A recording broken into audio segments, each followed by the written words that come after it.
Vamos a abrir la palabra del Señor, hermanos, en Gálatas capítulo 5.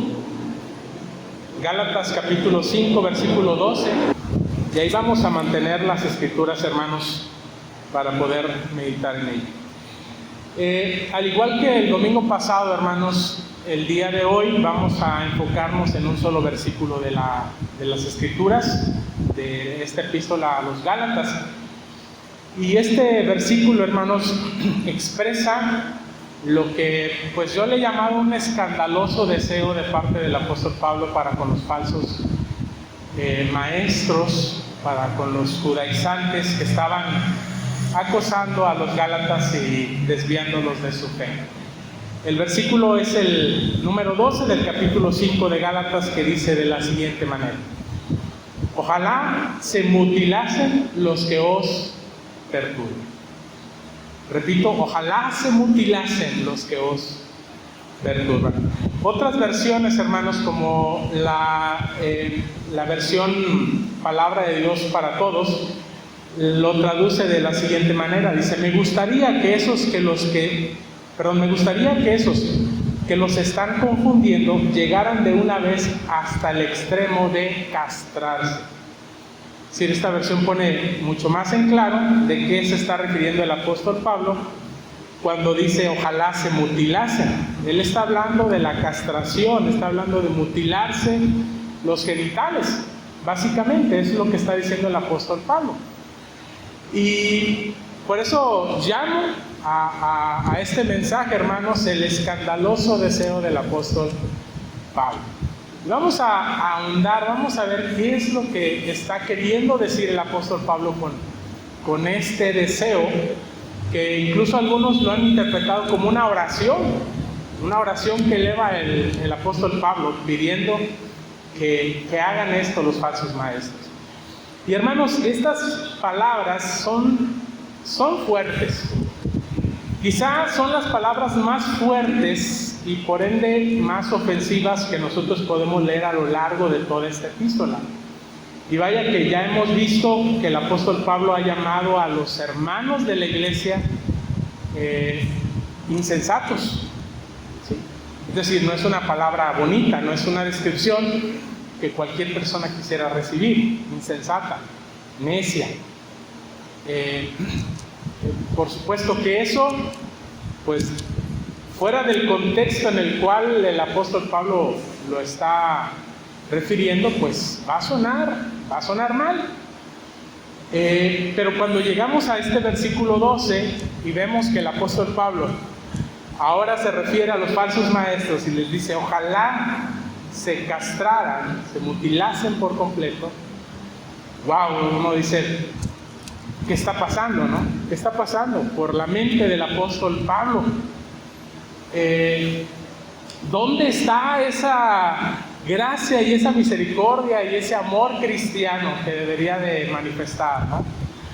Generalmente muchos pensamos inmediatamente en esos aspectos. Y sin lugar a dudas, hermanos, el apóstol Pablo estaba molesto. No podemos nosotros evitar ese aspecto de molestia, de enojo de parte del apóstol Pablo al escribir estas palabras a los Gálatas. Sin embargo, hermanos, aunque no podemos negar que había algo de eso en las palabras del apóstol Pablo, puesto que pues no era para menos, hermanos, falsos maestros trataban de engañar y de desviar a cristianos de su libertad en Cristo hacia la esclavitud del judaísmo. Al apóstol Pablo le había costado sudor y sangre, literalmente, poder llevar el evangelio hasta los Gálatas. Y con ese sacrificio había predicado el evangelio, había sembrado la semilla del evangelio. Y no tanto solamente por causa de lo que él le había costado llevar el evangelio a los Gálatas, sino por el mensaje en sí mismo, hermanos. Estos falsos maestros estaban corrompiendo ese mensaje que él había llevado anteriormente, tratando de injertar al mensaje del Evangelio enseñanzas falsas, como que la justificación necesita de las obras de la ley de parte de nosotros como seres humanos para poder llegar a ser justos delante de Dios, ser perdonados por Dios.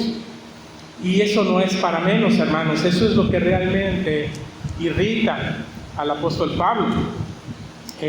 La pureza del Evangelio de Jesucristo estaba siendo contaminada por el legalismo farisaico. Y no era para menos entonces la indignación del apóstol Pablo, porque él verdaderamente amaba a la iglesia y también amaba al Evangelio. Son dos aspectos, hermanos, que nosotros vemos a lo largo de esta epístola. El amor de Dios manifestado a través del apóstol Pablo hacia la iglesia, buscándole, predicándole la verdad, y también, obviamente, el amor hacia ese mensaje que era necesario ser predicado. Pero aquí hay mucho más, hermanos, que simplemente enojo o indignación. Pablo no está hablando solo desde su sentir como ser humano, porque él está hablando, como lo sabemos, siendo inspirado por el Espíritu Santo, para comunicar un mensaje que debe ser entendido por su audiencia original y también debe ser entendido por nosotros, la audiencia de estas palabras el día de hoy. Así que, hermanos, he titulado este mensaje El escandaloso deseo de Pablo, y hay tres perspectivas, hermanos, que quiero que veamos, que revisemos, desde las cuales debemos entender este deseo tan radical del apóstol Pablo sobre los falsos maestros. Y estas tres perspectivas son las siguientes, hermanos: el deseo de Pablo según la idolatría pagana, el deseo del apóstol Pablo según la ley mosaica, y el deseo del apóstol Pablo desde la perspectiva del Evangelio. ¿Qué connotaciones, hermanos, de paganismo, de ley mosaica y del Evangelio hay en esta declaración que Pablo está haciendo, de este deseo que él está manifestando a la iglesia de los Gálatas? Y la idea, hermanos, con la que yo quiero que nos quedemos en todo este mensaje es que no existe ningún tipo, hermanos, de legalismo que pueda lograr algún tipo de justicia delante de Dios. Repito, no existe ningún tipo de legalismo que pueda lograr algún tipo de justicia delante de Dios. Solo el Evangelio de Jesucristo, hermanos, nos salva y nos transforma por medio de la fe. Veamos, hermanos, entonces, en primer lugar, el deseo escandaloso del apóstol Pablo según el paganismo. ¿Cómo entenderían estas palabras la cultura pagana en la que se encontraban los Gálatas? Porque recordemos que esta epístola es dirigida a cristianos gentiles. Cristianos que, como todos los cristianos, hermanos, que habemos en el mundo, estamos rodeados de una cultura, de usos, de costumbres, de religiones. Y estos usos, costumbres, religiones, prácticas, ritos, etcétera, que circundaban en el tiempo de la iglesia del Nuevo Testamento, hermanos, pues era el paganismo. Mucho de lo que hoy en día también sucede, solamente que ahora ya no se le llama paganismo, ¿verdad? No se escucha tan políticamente correcto.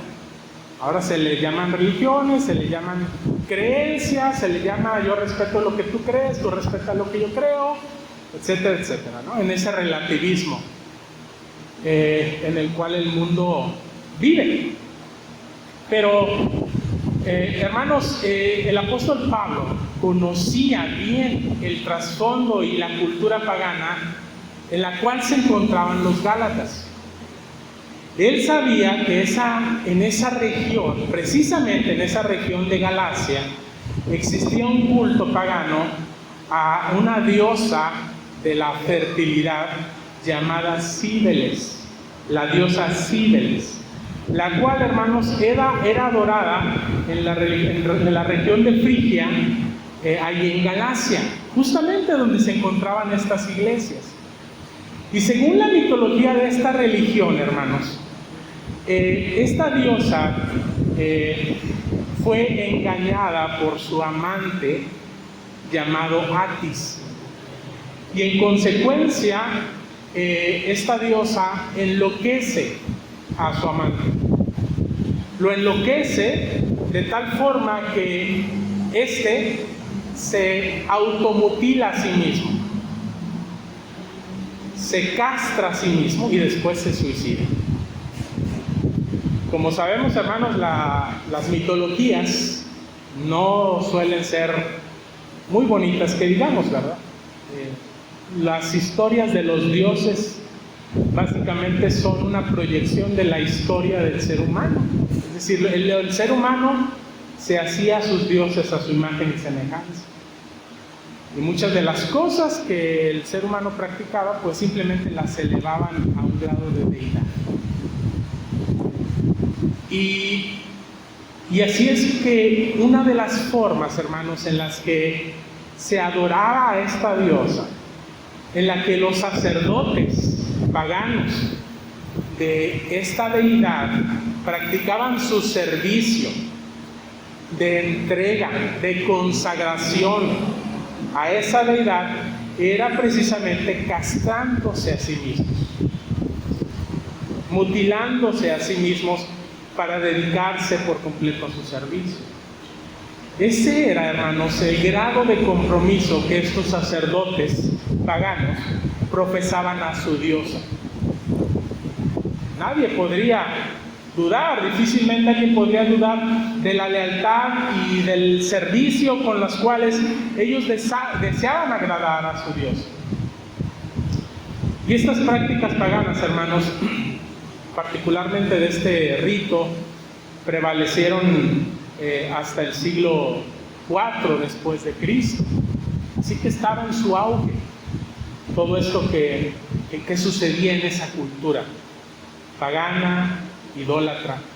Y los gálatas procedientes de esa cultura, hermanos, habiendo nacido en ella, así como nosotros los cristianos conocemos las diversas fiestas, ¿verdad?, que se llevan a cabo en diferentes regiones.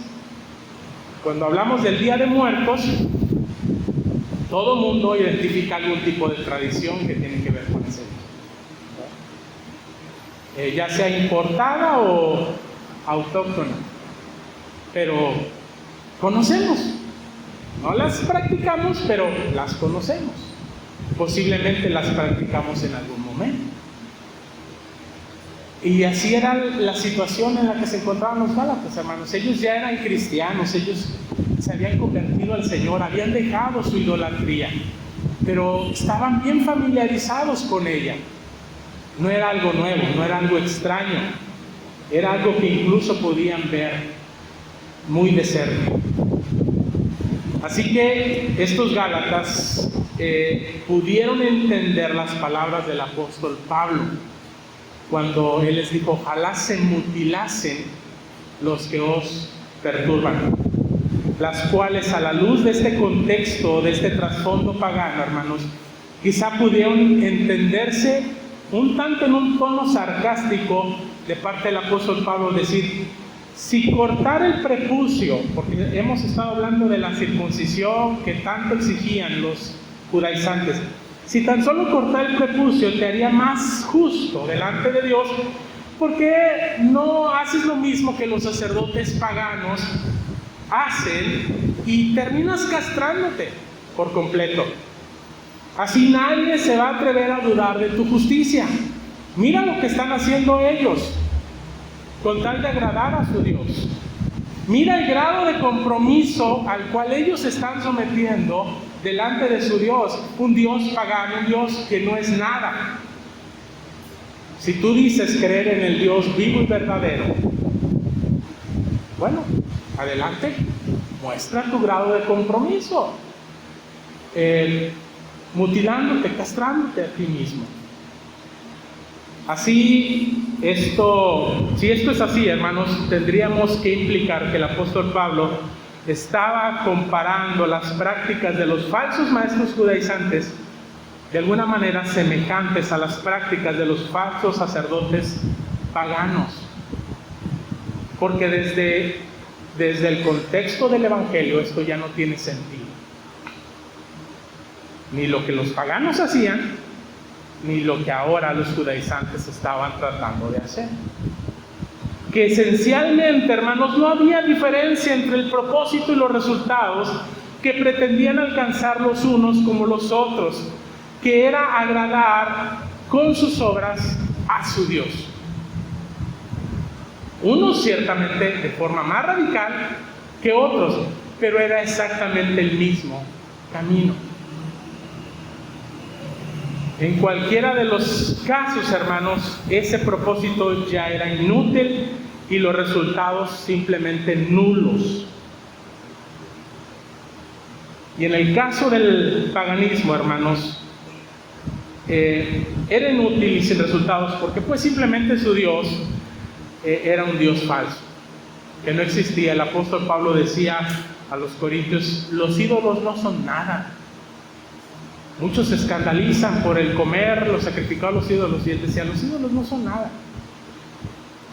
Pero en el caso del judaísmo era inútil y era sin resultados, porque la circuncisión, hermanos, no fue dada jamás como producto de la ley, no fue dada jamás como medio de justicia, sino como señal de la fe en la promesa de Dios. Tal como dice Romanos capítulo 9, versículos 31 al 32, cuando compara Pablo a los gentiles cristianos con los incrédulos judíos. Dice: mas Israel, que iba tras una ley de justicia, no la alcanzó. ¿Por qué? Pregunta y responde: porque iban tras ella no por fe, sino como por obras de la ley. Su pretensión al guardar la ley no era producto de su fe en la promesa de Dios que les otorgaba justicia. Recordemos, hermanos, Abraham creyó a Dios y le fue contado por justicia. Lo que justificó a Abraham fue el hecho de creer en la promesa de Dios. Y después, producto de esa fe, vino la circuncisión como señal de esa fe. Pero dice la Escritura, dice Pablo, que los judíos trastocaron las cosas, alteraron las ideas y dijeron: bueno, nosotros primero vamos a practicar las obras, vamos a guardar la ley, vamos a circuncidarnos, porque haciendo estas cosas vamos a alcanzar la justicia de Dios. Y la fe pues es como algo por ahí implícito que está adornando las obras, pero que en realidad no proceden. Las obras no proceden de esa fe, sino que son el medio para lograr la justicia de parte de Dios. Y el apóstol Pablo está diciendo: por eso no la alcanzaron. Tuvieron la promesa de Dios, pero no fueron por ella con fe, sino simplemente tratando de hacer su propia justicia. Así que, hermanos, cualquier persona o religión que diga que creer en Dios, en el Dios de la Biblia, pero que pretenda por medio de sus propias obras alcanzar la justicia de Dios, concede, que solamente Dios concede, hermanos, por medio de la fe en su Hijo Jesucristo, en esencia no es diferente a cualquier religión pagana que hace exactamente lo mismo con sus propios dioses: tratar de alcanzar su propia justicia, su propio favor, a través de sus propias obras, a través de guardar sus propias leyes, sus propios ritos, y poniendo su confianza en su propia obediencia. Hermanos, así de claro debía de quedar para los gálatas y para nosotros la diferencia entre lo que es el verdadero evangelio de Jesucristo y el mensaje de las falsas enseñanzas de las religiones idólatras, politeístas, pero también monoteístas, que hay en el mundo, pero que no proceden del Evangelio, que no predican una justificación, una salvación por medio de la fe en Jesucristo. De ahí en fuera, hermanos, no importa cómo le llamen, no importa cómo se llamen sus dioses o cómo les hagan llamar y cuáles sean sus obras, sus prácticas, qué tan buenas o qué tan malas, qué tan aberrantes pudieran sonar a nosotros, pero simple y sencillamente, hermanos, son formas no autorizadas para acercarse al Dios vivo y verdadero que se ha revelado a nosotros por medio del Evangelio de nuestro Señor Jesucristo. Eso es parte, hermanos, de lo que nosotros podemos comprender de esta declaración del apóstol Pablo, de este deseo, desde este contexto pagano. Ahora, pasemos al segundo contexto, a la segunda perspectiva, hermanos, que es la perspectiva de la ley mosaica. Y aquí es donde tenemos que pensar en cómo escucharían esas palabras los mismos judaizantes, aquellos que estaban perturbando a la iglesia, como dice Pablo. Y desde la perspectiva del judaísmo, hermanos, el deseo del apóstol Pablo ciertamente fue entendido también desde la perspectiva pagana, porque ellos no eran ignorantes del paganismo. O sea, ellos entendieron la referencia de Pablo. Sin embargo, desde su propio contexto como judaizantes, el deseo de Pablo de que se castraran o amputaran por completo no solo era una opción religiosa, hermanos. Incluso era una afrenta o un insulto a su propia identidad como parte del pueblo de Dios. Porque tanto el apóstol Pablo, hermanos, como los judíos sabían que en la ley de Moisés se prohibía a cualquiera que estuviera castrado, que tuviera algún tipo de daño en sus genitales, ya sea por defecto de nacimiento, por accidente o por emasculación deliberada, participar de la congregación de Israel. Mire cómo lo dice Deuteronomio 23:1. No entrará en la congregación de Jehová el que tenga mayugados los testículos o amputado el miembro viril. Así de claro es la ley de Moisés. Y desde el contexto del Antiguo Testamento, hermanos, el término congregación de Jehová, es decir, cuando dice el Señor no entrará en la congregación de Jehová, se refiere generalmente al pueblo de Israel reunido para adorar en el tabernáculo en su momento y después en el templo. Y los eunucos, hermanos, aquellos que estaban mutilados, eran excluidos, probablemente, hermanos, porque el pacto de Dios que había hecho con Israel estaba vitalmente conectado con la idea de la simiente. En tu simiente serán benditas todas las familias de la tierra. Y la emasculación, hermanos, era una afrenta contra esa simiente que Dios había establecido, digamos, por generación legítima a través de su pueblo. Era una afrenta en contra de la promesa de Dios. Además, como ya lo vimos, la mayoría de los eunucos eran hechos así en ceremonias paganas, donde fueron dedicados a dioses paganos. Y procediente del pueblo de Israel, hermanos, de un contexto pagano, que era la cultura egipcia, de donde el Señor los rescató y los llevó hacia la tierra prometida, y allí en el Sinaí les dio sus leyes. Él les privó, les advirtió acerca de este tipo de abominaciones. Pero el punto, hermanos, aquí es que hay un antecedente, hermanos, en la ley de Moisés que los judaizantes conocían y que de cumplirse el deseo del apóstol Pablo, hermanos, esto les excluiría de aquello de lo que tanto ellos se enorgullecían para ser partícipes plenos del pueblo de Dios y de sus ritos religiosos.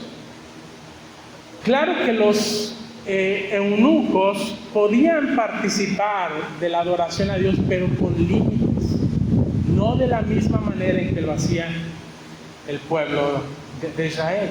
Ellos estaban aparte, estaban estigmatizados, no podían ser contados exactamente de la misma manera que el resto del pueblo.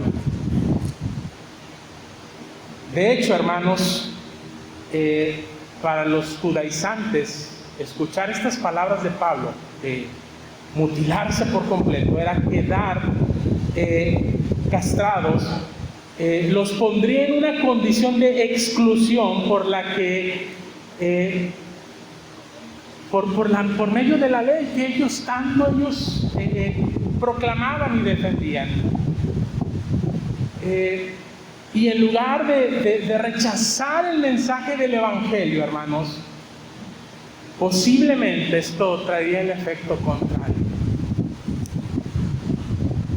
Porque el Evangelio oferta la bendición de estar en comunión con Dios sin la necesidad de someterse a las obras de la ley.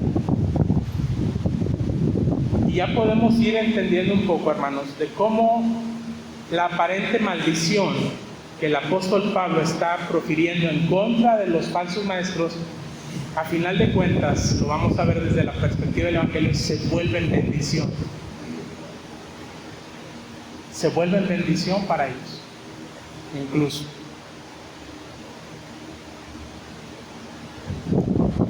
Así que, hermanos, en tal caso, el deseo del apóstol Pablo, más que una maldición, se convertiría en una bendición para sus vidas. No les quedaría absolutamente otra opción que ver hacia Cristo Jesús. Poner su confianza en su obra sacrificial como el verdadero Mesías, al cual ellos estaban, por un lado, confesando con sus labios, pero rechazando en su corazón.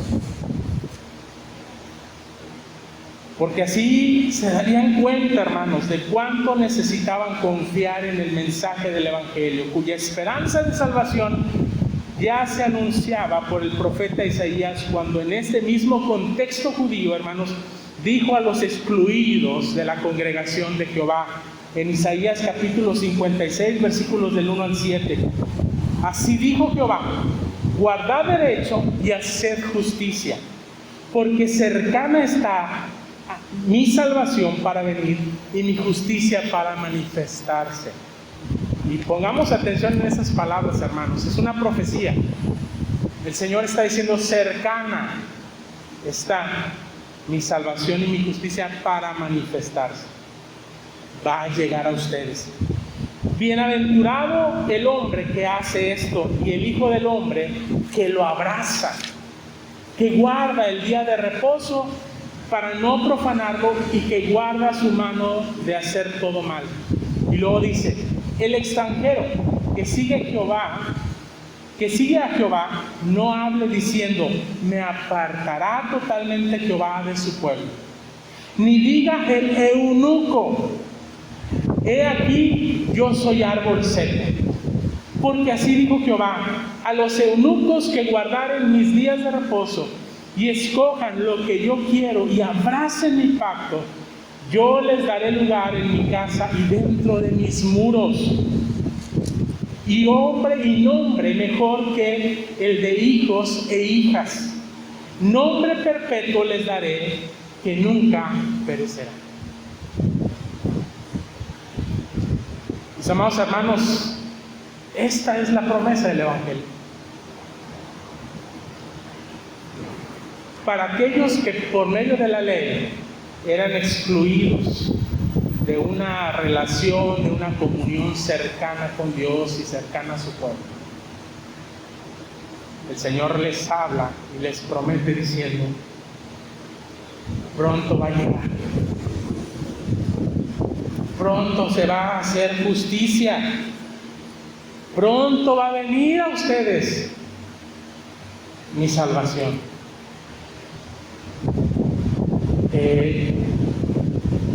Y esta salvación y esta justicia que Dios promete no es para su pueblo solamente, es para todos, los extranjeros que también eran parte de los excluidos y los eunucos. Si ustedes van a tener un lugar especial,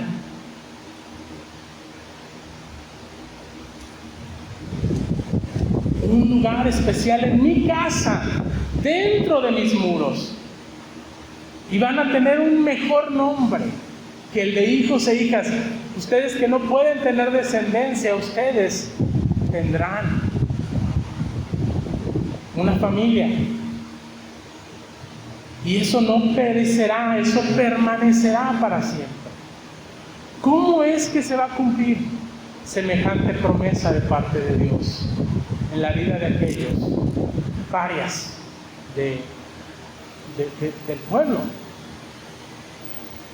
Y esta profecía, hermanos, nos lleva directamente a la tercera perspectiva, que es la perspectiva del Evangelio. El deseo del apóstol Pablo desde la perspectiva del Evangelio. Porque la esperanza, hermanos, que brinda el pacto del cual está hablando Isaías, al que abrace mi pacto, dice Isaías. Y abrazar significa confiar, creer en él. Y consecuencia de ese abrazo, de esa confianza, dice el Señor, van a guardar mis días de reposo. Ustedes van a practicar mis obras, las que yo les estoy mandando, porque han abrazado mi pacto, porque han creído en mi promesa. Así que la esperanza que brinda la confianza en el pacto de Dios desde el contexto judío de Isaías 56 del 1 al 7 se cumple cabalmente en el contexto cristiano, en el contexto del Evangelio con nuestro Señor Jesucristo. Porque esta esperanza de salvación, de justicia e identidad de la cual carecían aquellos hombres de parte de Dios para con todos los excluidos, incluyendo los eunucos, se hace posible por medio de la fe en el pacto, el cual fue cumplido, hermanos, no por el pueblo de Israel, no por los judíos, no por los excluidos tampoco, sino por Jesucristo, el Hijo del Hombre, el único bienaventurado que guardó derecho e hizo justicia y guardó el día de reposo claramente, guardó su mano de hacer toda clase de mal, como dice Isaías. Él es el Mesías prometido que abrazó el pacto de Dios verdaderamente y lo cumplió cabalmente. Él es el único que puede otorgarnos a todos los que éramos excluidos, y ahí está usted.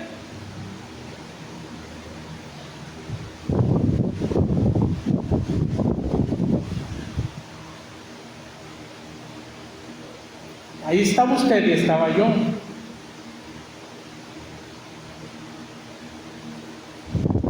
¿Por qué? ¿Por guardar las obras? ¿Por guardar la justicia? ¿Por guardar el día de reposo? Claramente, hermanos, son las exigencias de parte de Dios, pero estas no fueron cumplidas por ninguno de nosotros, sino por nuestro Señor Jesucristo. Y nosotros que antes no éramos pueblo de Dios, ahora lo somos. Estábamos en esa misma posición de excluidos, hermanos. Pero ahora, por medio de la fe en el pacto de Dios, hemos sido todos incluidos. Por medio de la fe en el cumplimiento de ese pacto en Cristo Jesús. Él es el único, hermanos, que puede otorgarnos a todos los que éramos excluidos ese privilegio, ese lugar en la presencia misma de Dios. De ser llamados hijos de Dios, de ser llamados pueblo suyo. Hermanos, Ese es el mensaje que debió de haber entendido el eunuco etíope, del cual nosotros leímos en Hechos capítulo 8, que regresaba de haber adorado en Jerusalén rumbo a su nación, y que regresaba un tanto confuso, pues él sabía, hermanos, por su condición, que él ni siquiera llegaba a ser prosélito, era algo así como un semiprosélito. Él sabía que él era de los excluidos y que había una promesa de parte de Dios para su vida, pero él seguía viéndose a sí mismo como un excluido, con una fe en ese Dios, el Dios del pueblo de Israel, con una esperanza en ese Dios, pero sin saber cómo se cumpliría realmente esa esperanza. Así que él sabía que desde el judaísmo no podía adorar a Dios de la misma manera en que lo hacían los judíos, no con esa misma libertad, con esa misma plenitud en el templo del Señor, pues no solo era un extranjero, sino que era un eunuco. Él era uno de los excluidos de la congregación que menciona Deuteronomio y que necesitaba encontrar una esperanza real de salvación. Y cuando el diácono y evangelista Felipe, hermanos, se le acercó para preguntarle si entendía lo que estaba leyendo en Isaías 53, el eunuco le pidió a Felipe que le explicara, lo cual Felipe hizo, exponiéndole el mensaje del evangelio desde esas escrituras en el Antiguo Testamento y hasta su cumplimiento en la persona y en la obra de Cristo Jesús, explicándole probablemente todo lo que implica esta fe en Jesucristo, incluyendo el ser bautizados. Y después de que el eunuco entendió el mensaje del evangelio, hermanos, definitivamente todo cambió en su vida. Pues no solo pasó de la duda en la que él se encontraba al gozo, porque dice que siguió gozoso su camino, sino que pasó de la exclusión del pueblo étnico de Israel a la inclusión del verdadero pueblo de Dios, compuesto por todos los creyentes en el Evangelio de Jesucristo, sean judíos, sean gentiles, sean hombres, sean mujeres, sean libres o sean esclavos, sean circuncisos o incircuncisos, sean eunucos o no. Lo importante es que en Jesucristo, todos somos hechos una nueva creación y un nuevo pueblo.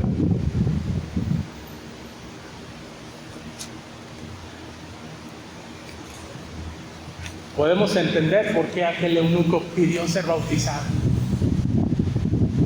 Aquí hay un poco de agua. ¿Qué impide que yo sea bautizado? Yo quiero ser parte de esa bendición del pacto que Dios ha establecido y que no me limita.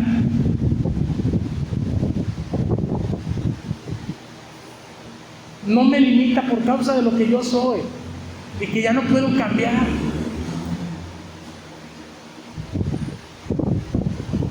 Lo que ciertamente cambió en él no fue su condición física, fue su condición espiritual.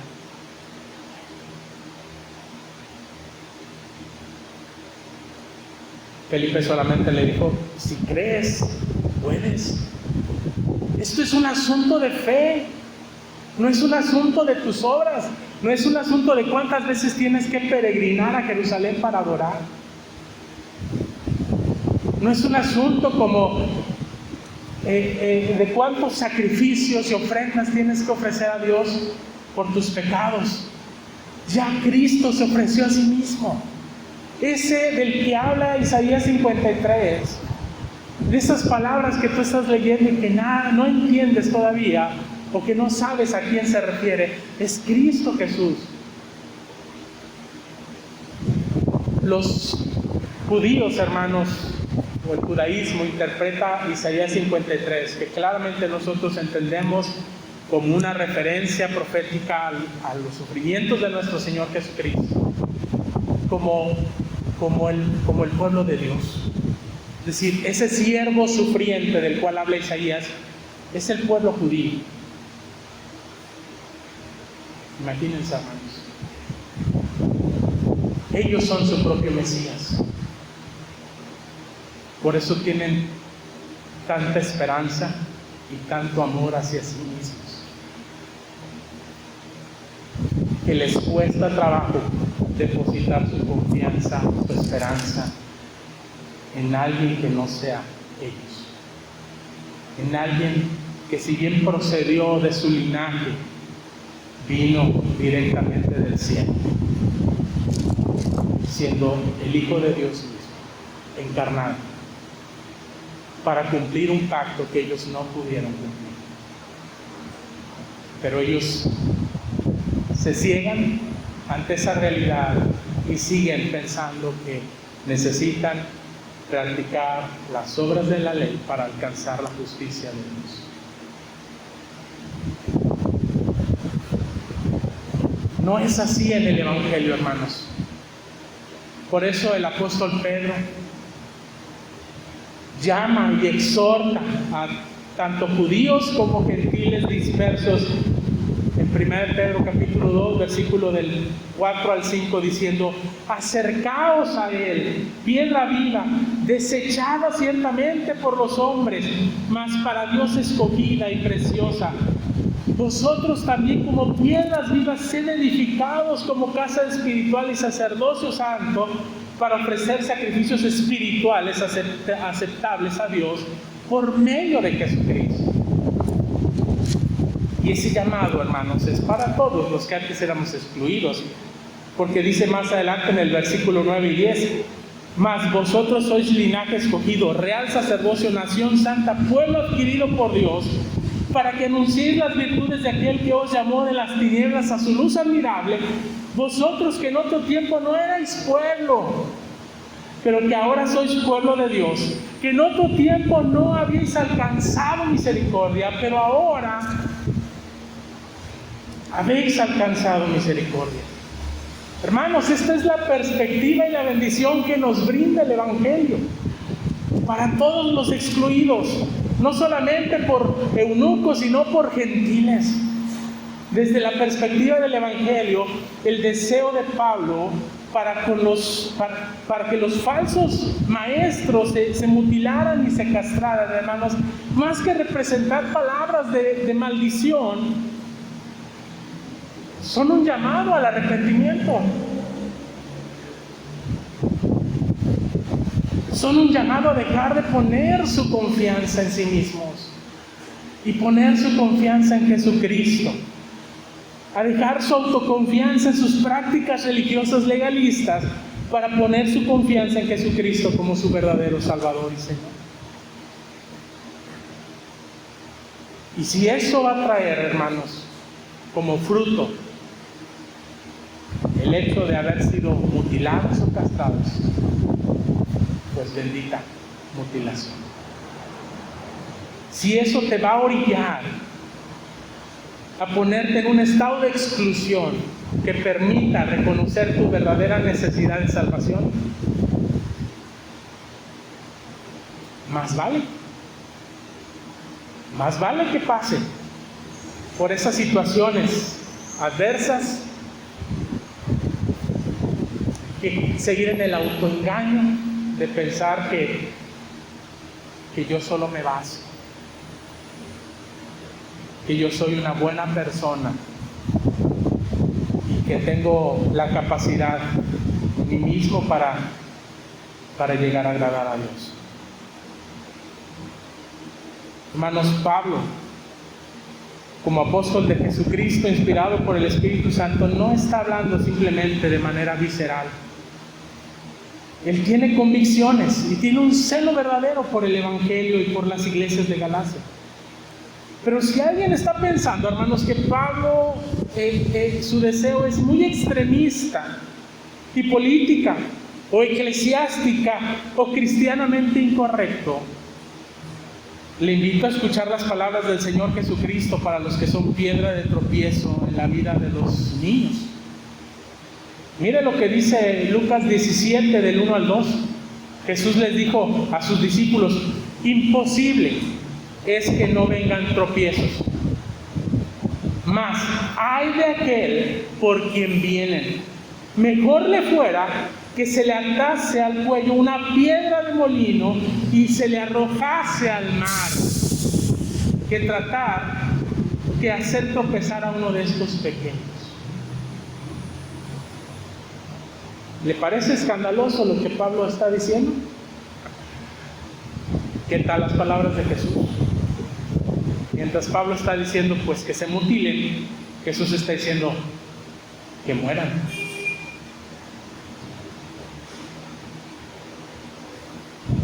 Pero lo que debemos de entender con esto, hermanos, es que ser piedra de tropiezo en la fe, ya sea de adultos o ya sea de niños, no es cualquier cosa. No es un asunto, hermanos, menor, no esencial. Algo con lo que nosotros podemos convivir sin tener algún tipo de conflicto espiritual, incluso diría yo emocional. Es un asunto serio. Así lo veía Pablo, así lo veía nuestro Señor Jesucristo.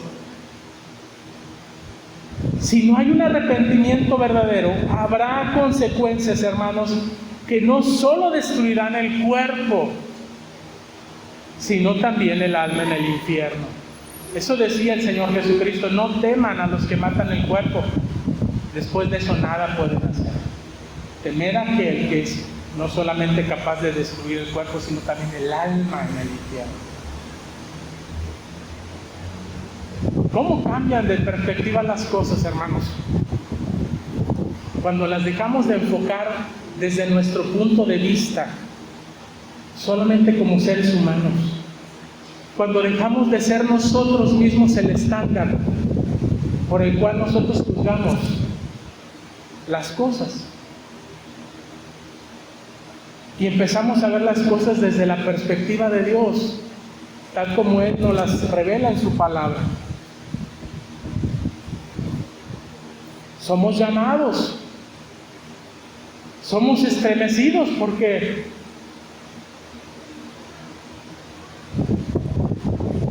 como dirían los discípulos de Jesús, dura es esta palabra, ¿quién la puede oír?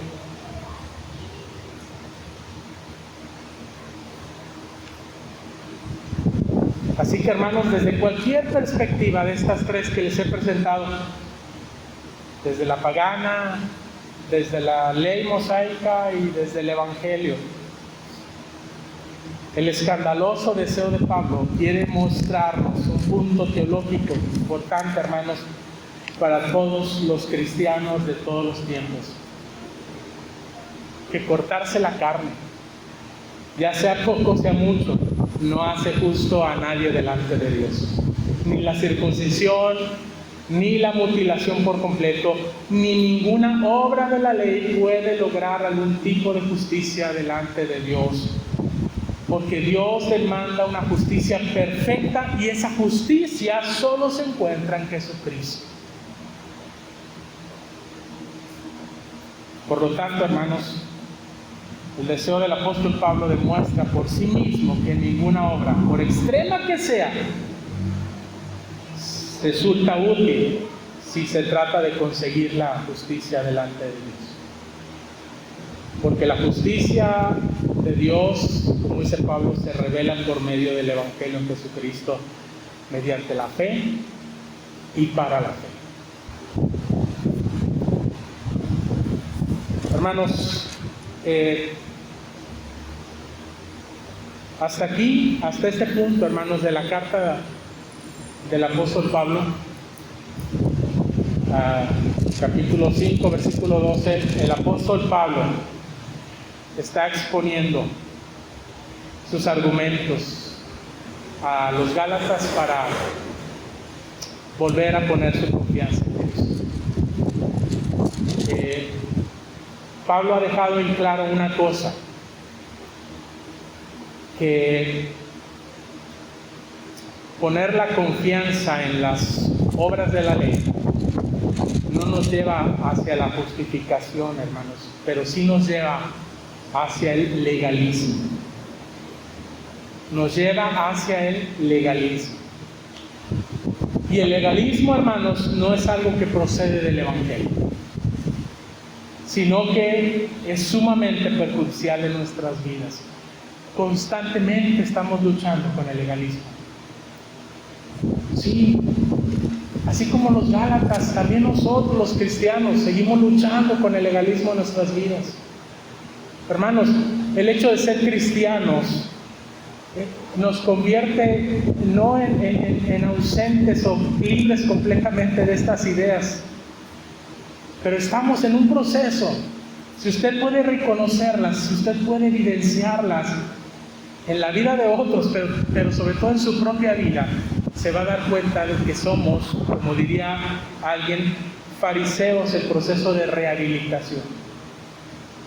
Somos legalistas por naturaleza, que estamos siendo transformados poco a poco por el poder del Evangelio, que hay estructuras en nuestras maneras de pensar, de sentir, incluso de creer, que no se conforman al Evangelio, que pensamos, que juzgamos que son cosas buenas, agradables, no solamente para Dios, sino para nuestras vidas, y tratamos de abrazarlas con un cierto celo religioso. Y a veces, por más santas que sean esas cosas, el problema no son esas cosas, sino nuestro entendimiento acerca de ellas. Así como la ley no era el problema para los judíos, sino el poner su confianza en esa ley, así también para nosotros los cristianos solemos abrazar cosas, hermanos, de manera legalista, porque todavía no hemos comprendido las implicaciones del Evangelio en esos aspectos. Y mis amados hermanos, por eso digo que estamos en ese proceso. Yo estoy en ese proceso, usted está en ese proceso. No podemos conformarnos con haber declarado a Jesucristo como el Señor y el Salvador de nuestras vidas y seguir viviendo como judaizantes. Eso choca con el Evangelio. Y eso demanda de nuestras vidas transformación. Y sobre eso el apóstol Pablo va a seguir hablando a partir del versículo 13. Pero tenemos que tener en claro, el legalismo nos quita la libertad y nos esclaviza. El legalismo hace que Jesucristo y su obra no sean de provecho para nosotros. El legalismo nos pone bajo la obligación de guardar toda la ley y al mismo tiempo nos condena por no poder hacerlo. El legalismo violenta la obra del Espíritu Santo. El legalismo nos hace enfocarnos en cosas que son irrelevantes para la vida cristiana, y las que verdaderamente lo son, no las podemos ver por ese mismo legalismo. El legalismo nos impide correr la carrera que Jesucristo ha puesto ante nosotros. El legalismo puede infectar nuestra vida y a toda la iglesia como la levadura a la masa.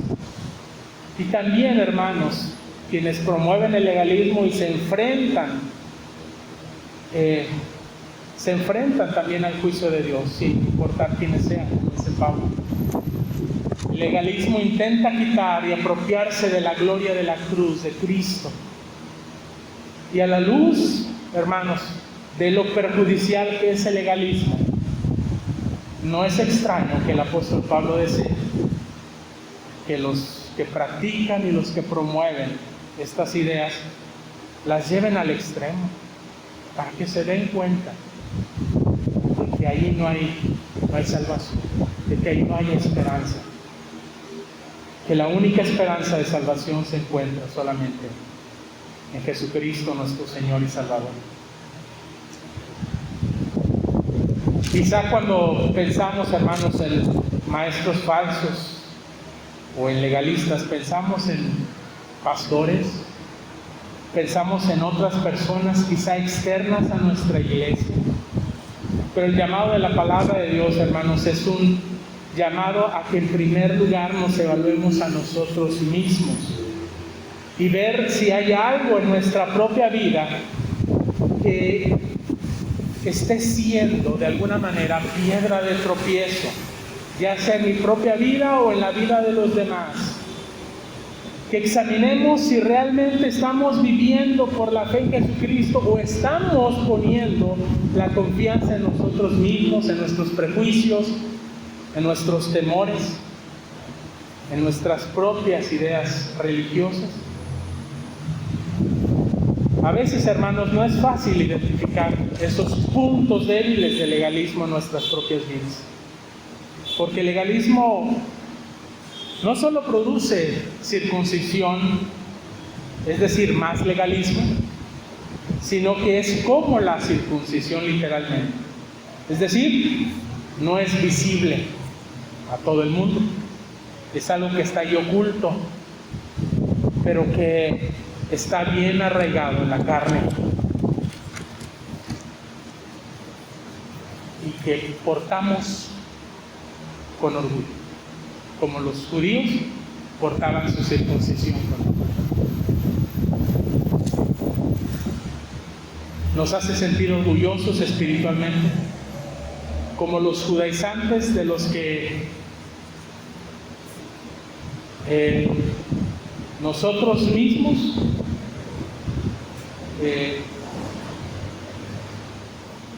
debemos de ser transformados, pero que en realidad no queremos dejar, no queremos soltar. Por esta razón, hermanos, por sorprendente que pudiera parecer, el Señor Jesucristo también tiene un deseo escandaloso para quienes pudieran ser piedra de tropiezo. Y no es simplemente, hermanos, que se aten una piedra de molino y se echen a lo profundo del mar. Eso en realidad es un acto de juicio. Pero las palabras escandalosas de nuestro Señor Jesucristo con respecto a ser de alguna manera piedras de tropiezo es de disciplina, es de enmienda. Fíjese lo que dice Mateo 18 del 7 al 9, dice: ay del mundo por los tropiezos. Nuevamente el Señor Jesucristo dice: es imposible que no haya tropiezos. Ay del mundo por los tropiezos, pero cuídense que ustedes no sean causa de este tropiezo. Dice: porque es necesario que vengan tropiezos, pero ay de aquel por quien viene el tropiezo. Por tanto, si tu mano o tu pie te es ocasión de caer, córtalo, échalo de ti. Mejor te es entrar en la vida cojo y manco que teniendo 2 manos o 2 pies y ser echado en el fuego eterno. Y si tu ojo te es ocasión de caer, sácalo, échalo de ti. Mejor te es entrar con un solo ojo en la vida que teniendo 2 ojos y ser echado en el infierno de fuego. Vemos las palabras de Jesús, hermanos. Él nos está advirtiendo, nos está disciplinando y nos está diciendo: si tú identificas en tu vida un punto que te está haciendo ocasión de caer, proceda de pecado, proceda de tu carne, de tu legalismo, de cualquier cosa, dice: ten cuidado, identifícalo y córtalo, mutílalo. La misma palabra que Pablo usó, ahora Jesús la aplica a nuestras vidas y nos dice: mutílense. Todos tenemos algo de lo que tenemos que mutilarnos. Las palabras de Pablo, si bien eran dirigidas a los falsos maestros, no son exclusivas para los falsos maestros. Todos tenemos algo de lo cual debemos de desechar en nuestras vidas. La pregunta, hermanos, es: ¿qué pecado, qué legalismo hay en tu vida, en tu manera de pensar, que requiera ser evaluado a la luz del Evangelio y si es necesario tenga que ser mutilado, cortado de raíz, porque está siendo piedra de tropiezo para tu crecimiento espiritual, para el crecimiento espiritual en la vida de otros quizá. Y aquí tenemos que preguntarnos, hermanos, ¿qué cosas te molestan o te indignan? Como el apóstol Pablo, pero que en realidad no proceden de un celo santo por el Evangelio, sino un deseo por imponer tu voluntad sobre la vida de otros. Eso, hermanos, es legalismo. Cuando nosotros queremos tener el control de todas las cosas en nuestras manos. Cuando ya no queremos vivir por fe, queremos vivir bajo nuestras condiciones, bajo nuestras reglas, bajo nuestros planes, nuestros propósitos. ¿Y dónde está la fe en el Señor? ¿Dónde está el fruto del Evangelio en nuestras vidas, en esas áreas en las que nosotros nos desesperamos y nos volvemos hacia el legalismo? ¿Qué es aquello que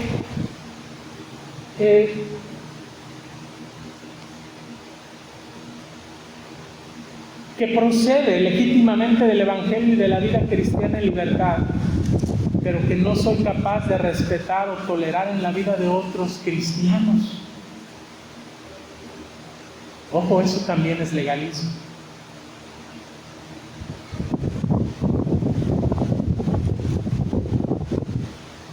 ¿Qué es aquello que celo religiosamente en mi manera de pensar y de vivir, pero que no procede de un entendimiento correcto del Evangelio? Estimados hermanos, tengamos un deseo que resulte escandaloso, pero no para Dios. Un deseo que resulte escandaloso para el mundo, que resulte escandaloso para nuestras vidas, pero que resulte glorioso para nuestro Señor Jesucristo. Que ojalá mutilemos de nuestra vida todo aquello, hermanos, que perturba o escandaliza, que no procede de la fe del Evangelio de Jesucristo. Si ese es su deseo, hermanos, en verdad, entonces sigamos confiando y sigamos en ese proceso de transformación por la gracia poderosa de nuestro Señor Jesucristo. Pero si no es su deseo, el llamado del Evangelio siempre será el mismo: llamado al arrepentimiento, el llamado a creer verdaderamente en Él. Oremos. Padre Celestial, gracias te damos, Señor, por permitirnos reflexionar en tu palabra una vez más en este día, que es tu día, Señor. Gracias, Padre, por darnos a través de tu Evangelio esa perspectiva de fe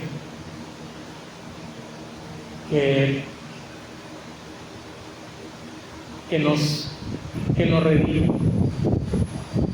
que nos salva, no solamente del pecado, sino de lo que sigue produciendo el pecado en nuestras vidas, que nos santifica, que nos transforma a la imagen de Cristo Jesús, a su corazón, a su pensamiento, a su voluntad. Sabemos, Señor, que hay mucho camino por recorrer mientras tengamos la oportunidad en esta vida. Pero no queremos, Señor, no queremos ni ser estorbados, ni queremos ser estorbo. Al contrario, queremos ser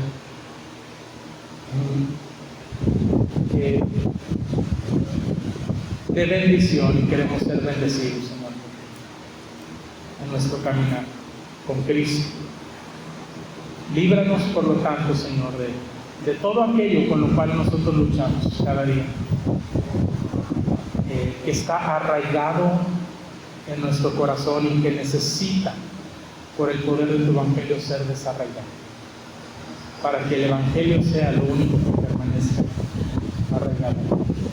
Gracias, Señor, porque ese proceso se vive por fe. Y por lo tanto, Señor, pues, ayúdanos a seguir perseverando en esa. Gracias, Señor, te doy por la vida de cada uno de mis hermanos aquí presentes, Señor, y por los ausentes también. Nos ponemos en tus benditas manos, en el nombre de Cristo Jesús.